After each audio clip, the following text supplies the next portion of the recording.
Hey guys, welcome back to Red Devil TV. Big news came out yesterday. Let's talk about it. Let's talk about some transfers. Let's talk about what's basically come out yesterday night, which is apparently came out on the Sun. Of course, it's not a massively credible source, but you know, it wouldn't surprise me. I was wondering the last few weeks when that would come out.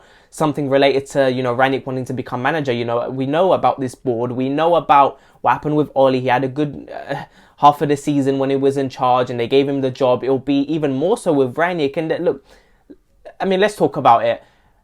I was wondering when this topic would come up. When would Rangnick become possibly a manager who could keep this job permanently? And I think the only way he keeps his job permanently if he gets top four. You know, for the board, it might be just be as simple as get top four and we'll give you the job.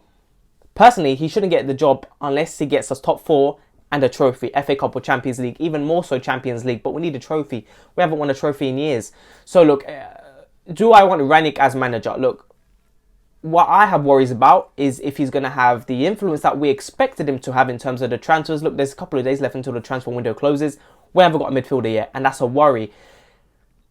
I just question how much power and influence on transfers. And look, we've seen him in the last couple of weeks do some big decisions. He's dropped big players. We can talk about injuries, but Maguire was definitely dropped for at least 2 games. You know, for me, it's more about what kind of influence and power Rangnick is going to have at this club. You know, we know about the board. We know about these people. Come on, these are not football people. You know what I mean? And what worries me is that we need a manager who's going to have that power. Of course, Conte was mentioned earlier on this season after we lost to Liverpool. And we could have gotten him, and he would have been a manager that wouldn't have taken any BS. You know what I mean? Look, and I would have loved Conte. I love Rangnick. I think we're seeing progress with Rangnick. Let's be honest. We're seeing big progress. We're not seeing that high-intensity gegenpressing that we expected as soon as he came in. Of course, we said, a lot of us were saying, oh, it will take at least until January to see a big difference. But he's been there 7 weeks now. And personally, what I've seen is more adaptation of Rangnick to the players rather than the players to Rangnick's system that he wants to play. I think in terms of the players, what we're seeing better football. We're seeing a better link between the defence and the midfield. But we're not seeing a better link between the midfield and the attack, in my opinion. We have seen Fred putting some good assists in. We're seeing McTominay shine in certain positions where he's more of an attacking midfielder. He's playing more of an 8 role rather than a 6 when he's allowed that freedom. But for me, it's that link between the midfield and the attack, and even the decision making the attack is not good enough. And Rangnick needs to take care of this, because I've still questioned some of his substitutions in some games. You know, when you know, I don't understand, like, we've let Martial go. There's still talks of Van der Beek. Look, let's get into this now. Van der Beek, Crystal Palace, is still ongoing talks about the salary, and he should go. Van der Beek should go to Crystal Palace. I really hope he does, because I know Rangnick wants him to stay in case we get an injury. But Van der Beek needs to play, man. He's 25, turning 25, I think it is, and he needs to play. You know, he's had 2 years where he hasn't played consistent football at Man United. And for me, look, this is what's going to happen. If he plays good at Crystal Palace, and you know Vieira wants him, he really wants him, and we could have him back at the end of the season. There'll probably be no buy option for Crystal Palace, obviously. Well, it's not obvious, but I think I don't think Man United are willing to do that anyway, because we don't have a lot of midfielders. Lingard, again, another player who's constantly in talks with Newcastle. Apparently that deal died before yesterday, but you know, Man United want, a relegation fee for Lingard in case they get relegated, and I'm thinking, Matting, like, I don't understand. Like, just let Lingard go.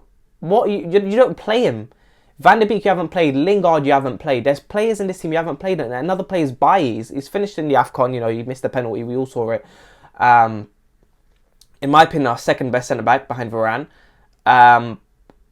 Milan want him. AC Milan want Bailly, and I'm thinking, man, if you're not gonna play him, you know what I mean? Like, it's one of them ones where I feel sorry for these players. You're not playing them, and you expect them to stay in case we get an injury, and like they're not even played. Look, Pogba hasn't been here for a good 2 months. You still haven't played Van der Beek. You weren't playing him when Pogba was on anyway. So when you're going to play him, you're expecting McTominay and Fred to get an injury, and you're still probably not going to play him. You're still going to play Mata, and you know, Matic, and you know what? Even Mata's probably still in front of Van der Beek. So, God, it's a tough one. And Lingard, Van der Beek, I would even argue Lingard's in front of him. I would honestly say Van der Beek is a 5th option midfielder. And it's sad, but it is what it is. What can I say? And, you know, with Pogba coming back, he's going to be vital to our success later on the season. Look at the Champions League. Look at February. A very, very look, February, March, and until the rest of the season is a very busy period for us. Brighton got rescheduled for the 15th of February. We've got big games coming. We've got Middlesbrough in the FA Cup. We've got Burnley, Southampton, Leeds, Atletico Madrid, Watford. We've got some big games in February, man. It's going to be a busy period. And this is the thing. When Pogba comes back in, there's going to need some rotation. You can't expect Pogba to come back in and play every single game. He's probably going to stick with McFred in the midfield at times. He probably might bring Van de Beek in one or two games. He didn't play him in the FA Cup against Villa. He might bring him in against Middlesbrough, maybe. It's going to be a tough one. But Pogba in the Champions League and these big games where we're going to need 3 points to get top four. I think we're playing a lot of games in February where other teams are not playing as many games as us. I know other teams have more games in hand to play. So Pogba's going to be vital for us. When we're playing someone like Atletico Madrid, we know what Atletico Madrid is about. Simeone is defensive, very compact, low block. We're going to need a player who's going to be able to play in between the lines, play those risky passes, but be able to keep the ball and not lose it. We saw against West Ham, they played a low block. They didn't really attack us a whole that much, but they were very compact and good. And they're going to be a stronger stronger West Ham, of course, with way better quality. So it's going to be hard to break them down. But we need a player like Pogba who can put in those balls over the top, putting those balls in between the lines. Same with Bruno. And this is what's going to be the thing. What's Ranić going to do? He's sticking with a 4-3-3. He's going to play Pogba, Bruno, maybe Fred in the defensive midfield role. He's probably going to play McTominay. McTominay's played as a number 6 quite often this season. So, look, it's going to be a tough one, man. The games we have, I mean, come on. It's big games. We're talking about Watford at home, Atletico Madrid. These are big games. And we've got Leeds away. It's going to be tough games to really get points from. But we should really get points from all of them. I don't know if Atletico Madrid is going to be a tough one. Leeds are wide open. We lost to Watford earlier on in the season 4-1. I mean, it's going to be a madness. And with Ranić, I really don't expect that. We've kept more clean sheets with Ranić. We've conceded less goals. But they're going to be tough games. And, of course, we beat Burnley earlier on, so we played them a few weeks later now, already in February. So these are games we should win. Atletico Madrid is going to be a tough game. I think hopefully he's back for that game. Hopefully Varane's going to be fit for that game. We need a full-strength squad in that game. And... look, if Van de Beek doesn't go, he's probably going to play him, I would say, in some games, probably in the FA Cup, maybe in the Champions League as a sub. For me, though, Lingard needs to go and Van de Beek needs to go. But tell you what, if these players are going to go, you need to bring in a midfield in the last couple of days. We've got a couple of days left. Kamara, a constant player we're linked to. Hadara, there was talks yesterday on Twitter about Pellegrini from Sporting. They wanted 25 million. Apparently, they wanted 40 million before. I would love Pellegrini to come to Man United. He's a very solid defensive midfielder. I've talked about him before on this channel. I really like Kamara. I like Zakaria. Haidara and Pellegrini are probably the very less likely because of what we would have to pay for them.